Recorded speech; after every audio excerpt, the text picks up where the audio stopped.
Welcome to BRK news. ప్రస్తుతం యావత్ film industry ఏ industry అంటే మీరేమంటారు? హాలీవుడ్ అని అంటారా? అయితే మీరు పప్పులో కాలేసినట్లే. ప్రస్తుతం ఈ ప్రపంచంలోని అత్యధిక సినిమాలు చేస్తున్న film industry Indian cine industry. ఇందులో టాలీవుడ్ మాత్రం అగ్రస్థానంలో ఉంటుంది. ఒకప్పుడు సినిమాలంటే మద్రాసు, ఆ తర్వాత బాలీవుడ్ అని చెప్పుకునేవారు. కానీ ఈ జనరేషన్లో మాత్రం టాలీవుడ్ అని చెప్పాలి. బాహుబలి అనే సినిమాతో బాలీవుడ్, కాలీవుడ్, మాలీవుడ్, షాలీవుడ్ అని ఇండస్ట్రీలు కూడా కొట్టుకుపోయాయి. ప్రస్తుతం అందరి చూపు టాలీవుడ్పై. భారతదేశ చరిత్రలో ఏ ఇండస్ట్రీ కూడా తీయని భారీ బడ్జెట్ మూవీలతో ప్రపంచం సృష్టిస్తుంది.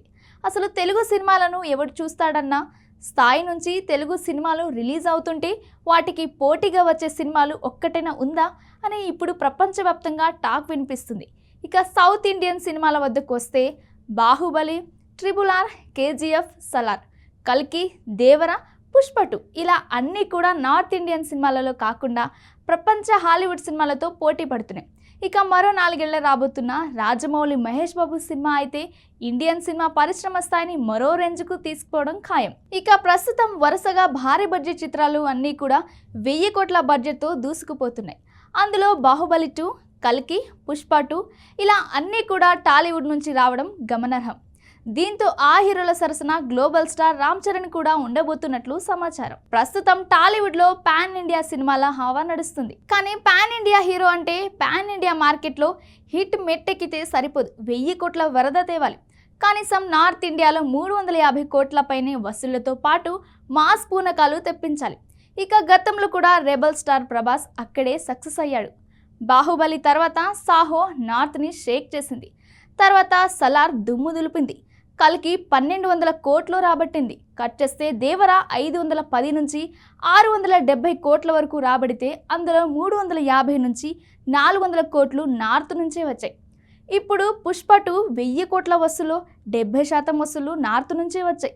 దీనికి తోడు ఒకే ఏడాది 3 పాన్ ఇండియా హిట్లు తెలుగులోనే వెలిగాయి. కాబట్టి మరో Telugu hero mega power star come global star Ram Charan మీదే కొండంత ప్రెజర్ పెరిగింది. కల్కి, దేవర, పుష్ప2 హిట్లతో ఇక గేమ్ చేంజర్ వంతొచ్చిందన్న మాట ఫిలిం టీం కంగారు పట్టిస్తుంది. మరి ఈ కంగారు కలెక్షన్స్గా మారి తుఫాన్ క్రియేట్ చేస్తుందా? 2024 నిజంగా బాలీవుడ్నే కాదు, కోలీవుడ్తో పాటు శాండిల్వుడ్ని కూడా భయపెట్టింది. దీంతో వరుసగా 3 పాన్ ఇండియా హిట్లు తెలుగు నుంచి రావటం. ఈ ఏడాది కల్కితో ప్రభాస్ 1200 కోట్ల వసూలు రాబడితే దేవరతో మ్యాన్ ఆఫ్ మాసెస్ ఎన్టీఆర్ 510 నుంచి 670 కోట్లు రాబట్టారు. రీసెంట్గా 1000 కోట్ల క్లబ్లో పుష్ప2 చేరింది. ఇది కూడా హనుమాన్ మూవీ 350 నుంచి 450 కోట్ల వరకు రాబట్టింది. సరే, హనుమాన్ సంగతి వేరు. కల్కి, దేవర, పుష్ప2 3 కూడా పాన్ ఇండియా హీరోల సినిమాలు కాబట్టి వాటి వసూలే హాట్ టాపిక్ అయ్యాయి.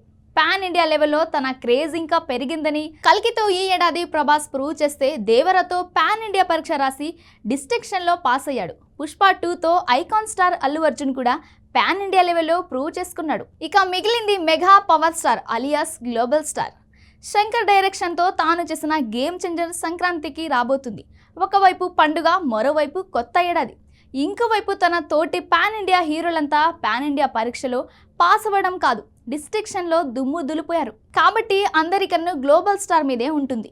దీనికి తోడు కల్కి 1200 కోట్లు రాబడితే దేవర 510 నుంచి 670 కోట్లు, పుష్ప 1000 కోట్లతో పెద్ద పెద్ద టార్గెట్లే సెట్ చేశాయి.